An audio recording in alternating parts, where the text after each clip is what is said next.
Hola amigos, soy Liliana y estamos nuevamente en su serie Estrés y Vida Cristiana. En este capítulo nos reúne el tema el estrés y el sufrimiento, una ocasión para reconciliar el dolor en el Señor Jesús.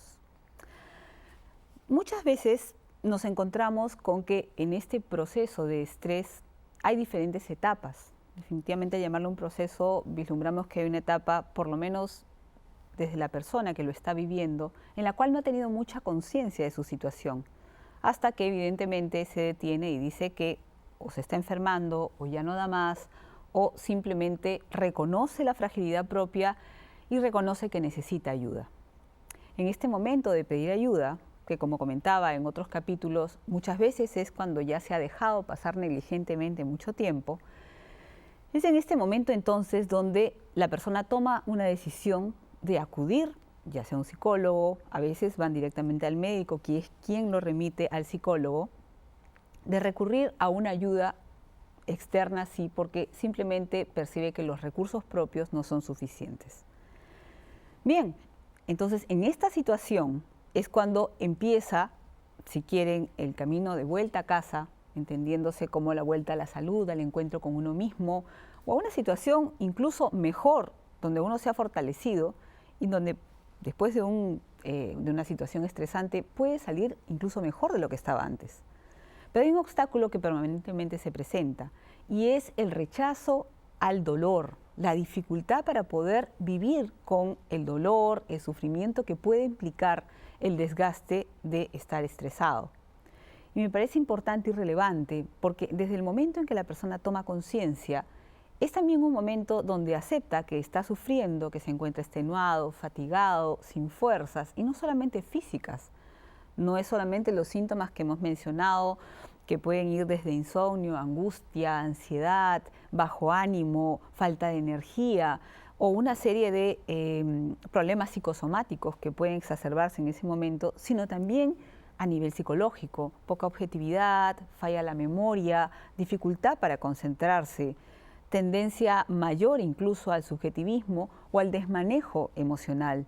Y esto evidentemente influye en la propia vida espiritual. Más de una vez me han comentado y me han compartido que en una situación así a hombres y mujeres por igual les es más difícil incluso el poder estar rezando, para lo cual evidentemente se ofrece la posibilidad de las jaculatorias, del rezo del rosario, de rezar pequeños momentos o una lectura bíblica. Pero el hecho es que es real que también afecta a la dimensión espiritual. Entonces, en este momento de iniciar la recuperación, es fundamental que podamos revisar cuál es nuestra visión del dolor.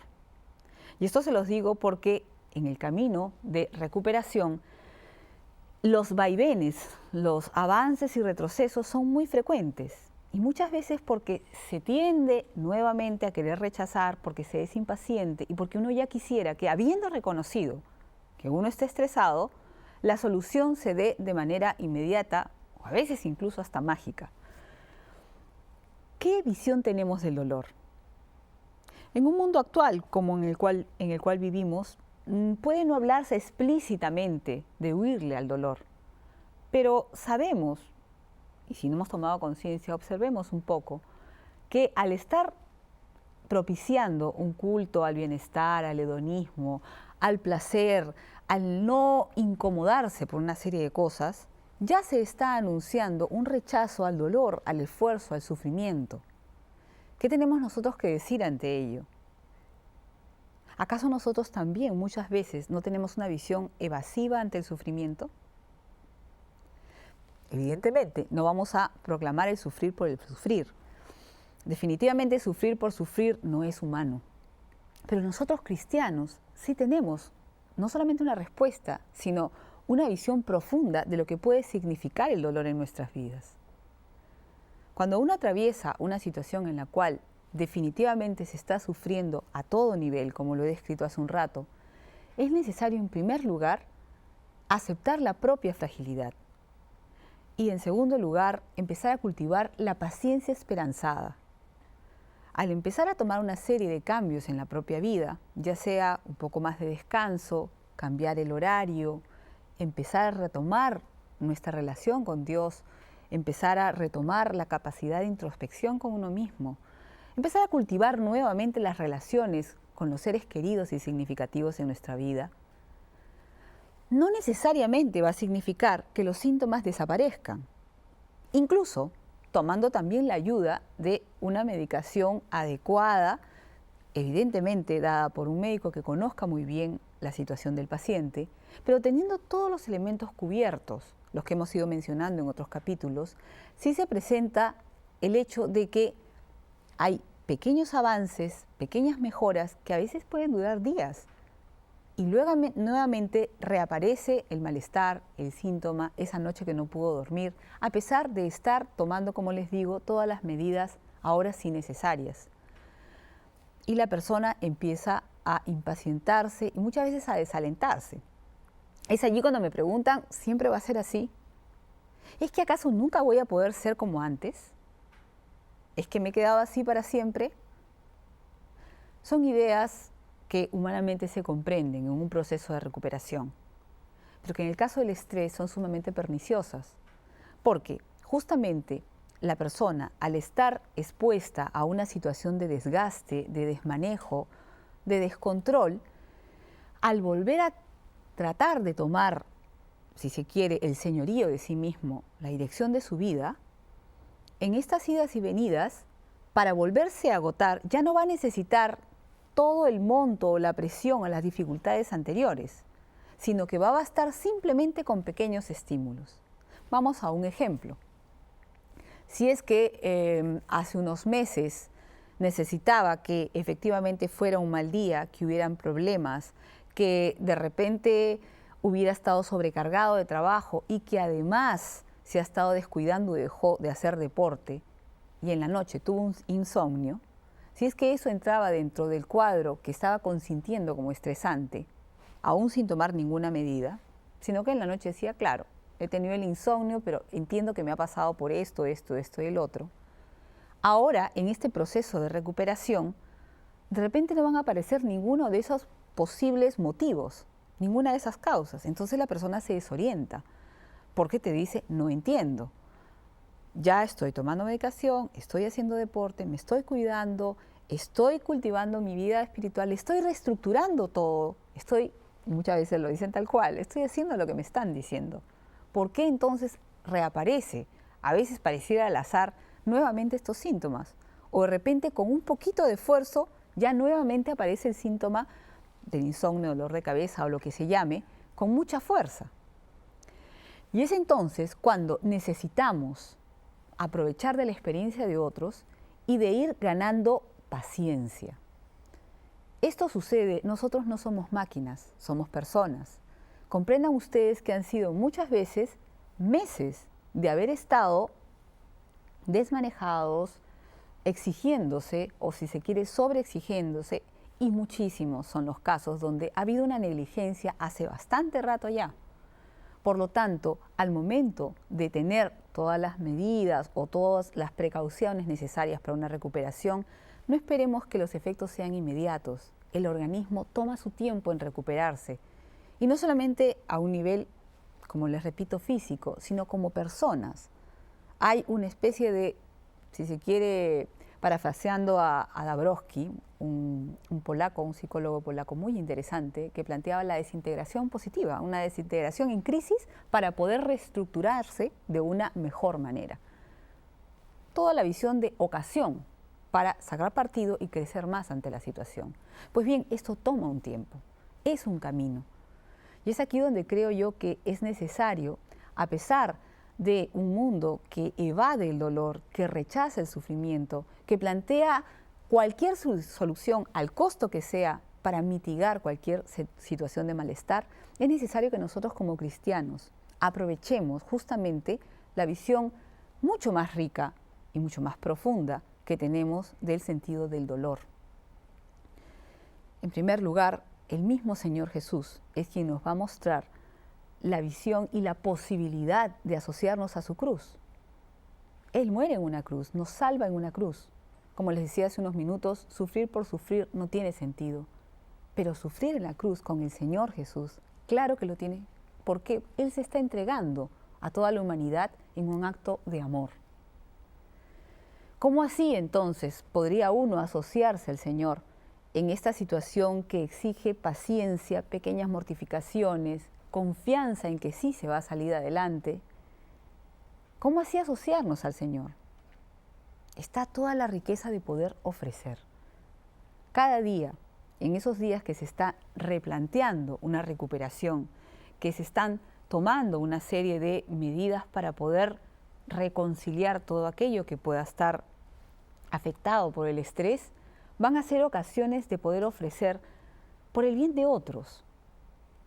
Es como una figura cuando nosotros nos acercamos a orar y podemos poner un incienso. Es olor agradable para Dios. Es tener la paciencia y la confianza en ese momento de fragilidad, en ese momento de estar tan vulnerables y de tener la confianza y de ofrecerlo y tener la paciencia y la esperanza de que el día de mañana va a ser cada vez mejor. E incluso el aprender del Señor a vivir con ese sufrimiento y ofrecerlo por amor. Y ofrecerlo también en una ocasión de poder nosotros crecer y aprender a ser humildes. Somos personas frágiles, somos personas que no controlamos todo, que no vamos a tener siempre todas las fuerzas para algo. Estamos llamados a colaborar al máximo y yo creo que en esos momentos de fragilidad muy particular es necesario aprender a ofrecer cada día, cuando empiece y cuando termina y también a la mitad del día, a ofrecer el máximo según las propias capacidades y posibilidades que se experimentan en ese momento. Es así entonces que no podemos ceder entonces a una actitud muchas veces de evasión, de desesperación, de desesperanza, de fastidio, porque no se trata, como les decía al inicio, de simplemente una herida que en la medida que a nivel físico uno le vaya dando el remedio, se espera que en poco tiempo mejore. Es algo mucho más complejo. Se está tratando de una persona que está aquejada por algo que la está afectando y le hace daño. Pero necesitamos entenderlo en un marco correcto, en la complejidad, en el misterio de la persona completa. Será entonces una ocasión, como planteaba en el título de este tema, en este capítulo, de reconciliar nuestra visión del dolor, de reconciliarla y no solamente aprender a sufrirla y a soportarla para esperar una salida, sino aprender a vivir con ella como ocasión valiosa, a cada minuto, en una espiritualidad de la vida cotidiana.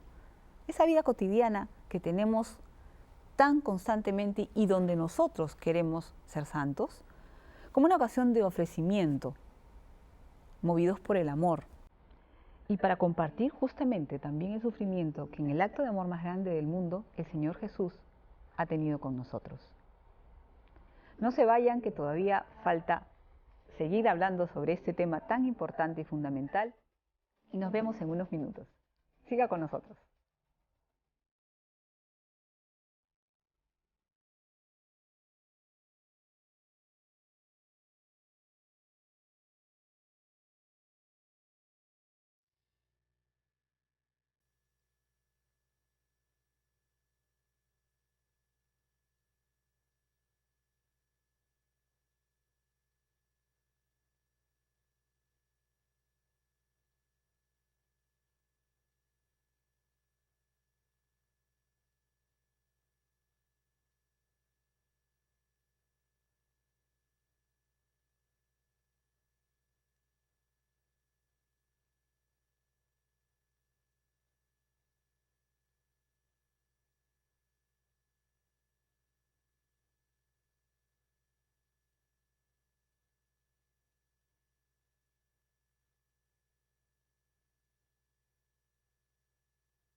Hola de nuevo y gracias por seguir con nosotros. Estábamos hablando entonces en este bloque sobre el tema del dolor y el estrés y la ocasión de reconciliar el dolor en el Señor Jesús.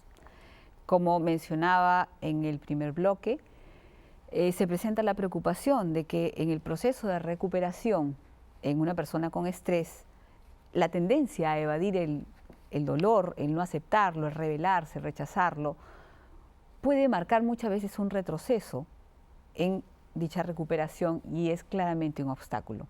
Pero hay otro motivo más por el cual también tenemos que revisar cómo es nuestra actitud frente al dolor. Y es que evidentemente cuando nosotros planteamos que el estrés se da en el caso que haya una demanda, una presión, una sobrecarga ante una persona que se siente subjetivamente desbordada e incapaz de responder, si bien es cierto, eso se puede dar por muchos motivos, por falta de reconciliación personal, porque evidentemente había una negligencia al ver cómo se lleva esa actividad, etcétera, etcétera. Una de las posibilidades es que esta persona se siente subjetivamente incapaz porque no está capacitada para vivir la dimensión oblativa de generosidad, de entrega y de sacrificio que la vida misma exige. Y esto no se presenta pocas veces. Si queremos retomar esa pregunta que en otros capítulos veíamos sobre por qué el estrés está siendo tan frecuente cada vez más en nuestra sociedad, yo creo que una de las variables es que nos estamos haciendo más débiles en la capacidad de entrega. ¿Cómo así? Revisemos algunos aspectos. No podemos negar que estamos en medio de una cultura que muchas veces promueve la cultura de muerte. Una cultura consumista, donde se promueve la novedad y el cambio por el cambio. Podemos palpar también los caprichos de la moda. Se reinventan las necesidades una y otra vez. Sentimos y nos queremos creer que necesitamos una y otra cosa. La rapidez y la variedad con que estas sensaciones nos mueven también a buscar diversión, por la diversión, sensaciones de vértigo y todo lo que sea un mundo emocional, también termina siendo una fuga y termina siendo una evasión. Las relaciones en medio de una cultura así se tornan accidentales y utilitarias. Se promueve el sexo como una mera diversión, proliferan las variedades de drogas que jóvenes y ahora niños consumen, desde edades cada vez más tempranas y en mayor variedad. Los límites de lo bueno y lo malo se van perdiendo, todo es relativo, todo depende. Y todo se va a mover ahora por un parámetro. El termómetro va a ser me gusta o no me gusta. Nosotros vemos cómo esto va propiciando que la persona se acostumbre a moverse por el capricho, por el engreimiento, por la sensación, por la emoción, y lo vemos en todas partes. Definitivamente en las aulas de clase, y me consta por el tiempo que he llevado en colegio, los alumnos no necesariamente van a esperar o estar interesados en aprender más. Muchas veces está la necesaria exigencia hacia el profesor de hacer algo simpático, divertido, que me guste, que me tenga motivado.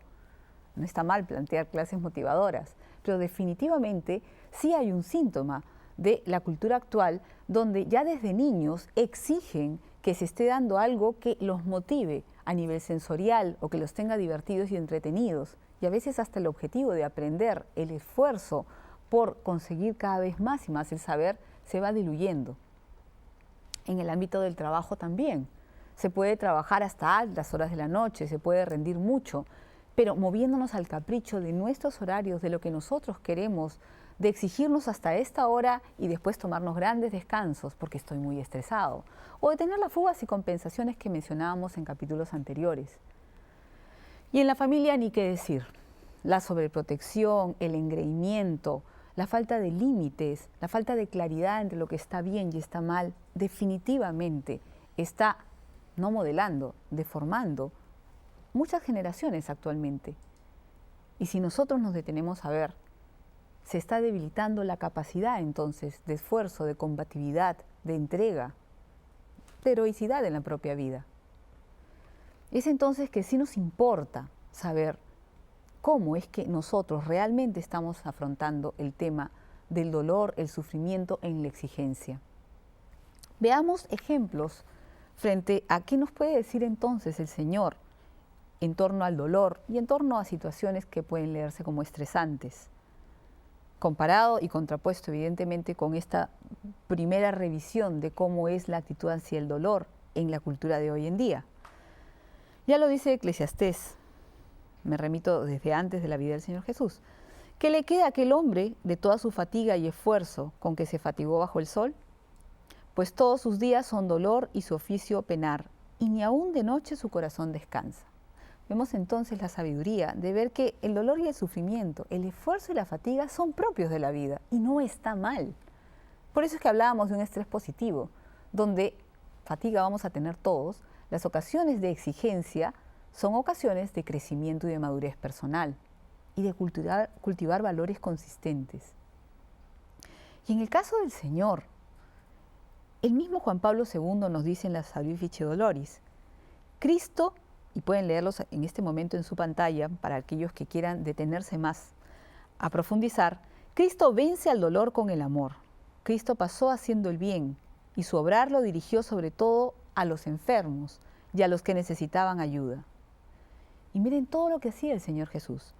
Curaba a los enfermos, consolaba a los afligidos, alimentaba a los hambrientos, liberaba a los hombres de la ceguera, de la lepra, del demonio y de diversas disminuciones físicas.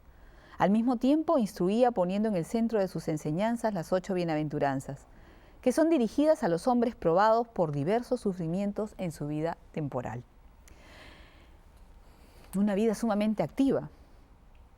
Y para quienes estamos familiarizados con la palabra, con el Evangelio, vemos cómo toda la vida del Señor es así. Y Él es modelo de plena humanidad. ¿Cómo hacer entonces? ¿Qué es lo que puede estar pasando? Es que definitivamente tiene que ver en cómo entendemos el esfuerzo, el dolor, el sacrificio. Si están nutridos de amor, como lo es en el caso del Señor, como lo es cuando dice, mi alimento es hacer la voluntad del Padre. Es por amor que se mueve, es por la solidaridad, por el gran amor que nos tiene, que Él se mueve a entregarse constantemente. Y no vemos ni que se enferma, ni que se destruye. Y en medio de esta actividad, ¿cómo conserva esos momentos donde se retiraba a orar? Y otros momentos donde estaba con los apóstoles compartiendo. ¿No será entonces una visión distorsionada, caprichosa, rebelde muchas veces frente al dolor, lo que nos está entrampando y nos está haciendo más débiles ante las exigencias de la vida del día a día? Con esto no pretendo disminuir los otros motivos, pero definitivamente, como hablábamos también en otros capítulos, el tema del pecado hace que decodifiquemos mal nuestra realidad. Y aquello que tendría que ser una ocasión y un momento de poder continuar con la vida, poder tomarla no como una amenaza o algo que nos aniquila, sino justamente como el momento de desarrollo, de crecimiento y como un reto y un desafío, que tanto tendría que entusiasmar al ser humano porque está llamado a más, se convierte entonces en algo que es decodificado erróneamente por nosotros y con toda esta visión tan de la cultura de muerte, de rechazar el dolor como algo aniquilante necesariamente, y es decodificado erróneamente y tendemos a rechazarlo, a querer evadirlo. Y sabemos muy bien, queridos amigos, que la evasión pasa factura, y una factura bastante alta. No se crea que al evadir un momento difícil, al esperar que ya pase solo, se va a encontrar la solución. Tan es así que en investigaciones, y es muy interesante también el poner luz sobre este hecho, en investigaciones que abordan sobre maneras de enfrentar el estrés, se ha encontrado que, si bien es cierto, a nivel de síntomas físicos, a nivel de emociones, en casos de pacientes que han sido diagnosticados con cáncer, mientras están dentro de la clínica o el hospital y tienden a negar su enfermedad, efectivamente no se dan mayor muestra de estrés. Y parecería entonces que el tema de minimizarlo, de evadirlo, de negarlo, está siendo, si no saludable, por lo menos adaptativo. Pero como les decía, toda evasión cobra su factura. Una vez que salen a la vida que necesitan llevar por tratarse de pacientes con cáncer, con todo el tratamiento que muchos de ustedes conocen, con todo lo que implica, con todos los esfuerzos, con toda la esperanza que tiene que ser mantenida, porque nadie tiene absoluta certeza de mejorar y recuperarse, cuando empieza a enfrentarse el combate de la vida diaria, la persona se desequilibra y se estresa aún más que aquellos otros pacientes que desde un inicio sí buscaron afrontarlo realistamente y con esperanza. Miren ustedes entonces cómo, por un lado, por el lado de la ciencia o por el lado de la fe, vamos a poder llegar a una misma verdad. El ser humano está hecho para encontrarse con la verdad de sí mismo, con una realidad que lo interpela, que lo llama, que le exige hacer más. Y necesitamos reconciliar esa visión que muchas veces es bastante errónea, inmadura y fruto de una cultura que solo busca la evasión, la mentira existencial y la fuga ante todo aquello que signifique esfuerzo, oblación y sacrificio. Tenemos otro momento también del Señor Jesús, y esto es interesante porque creo que da muchas luces para nuestra misma vida. Si bien es cierto, a lo largo de todo el Evangelio, yo los invito a que una vez más repasen los Evangelios y miremos cómo es la vida de nuestro Señor. Hay un momento clave también, que es en el huerto de Getsemaní, donde vemos la situación que Él vive. Es la noche en la que el Señor sabe que lo prenderán. Es la noche en que dice, tristeza hasta la muerte. Estoy triste hasta morir. Y sabemos que suda gotas de sangre. El mismo Señor lo dice, mi alma está triste hasta el punto de morir. ¿Podemos hablar de una situación que para cualquiera de nosotros podría ser estresante? Por supuesto. Sin embargo, hay algo muy importante y que yo creo que es paradigmático para nuestras vidas. Él, en esa situación de dolor, de gran dolor y sufrimiento, dice, Padre, si quieres que pase de mí este cáliz, pero que se haga tu voluntad y no la mía. Minutos después, cuando vienen a prenderlo y vienen a buscarlo, es Él mismo quien se pone de pie y dice, ¿a quién buscan? Pregunta. Y los soldados le dirán a Jesús de Nazaret. Y nos dirán las Escrituras que Él dice, yo soy. Y que los soldados cayeron al ver al Señor. ¿No será esto una muestra y un ejemplo claro para nosotros de buscar fortaleza en el Señor, en la oración? En esos momentos donde nos experimentamos sufriendo, débiles, frágiles, contingentes, sin capacidad de controlarlo todo. ¿No será ese el momento precisamente de acudir al Señor y llenarnos de su gracia y en esta colaboración entre la gracia y el esfuerzo humano lograr ser mejores personas? Que sea entonces la conformación con el Señor lo que nos lleve a asumir el dolor en el amor. Él es el modelo de humanidad plena. Muchas gracias.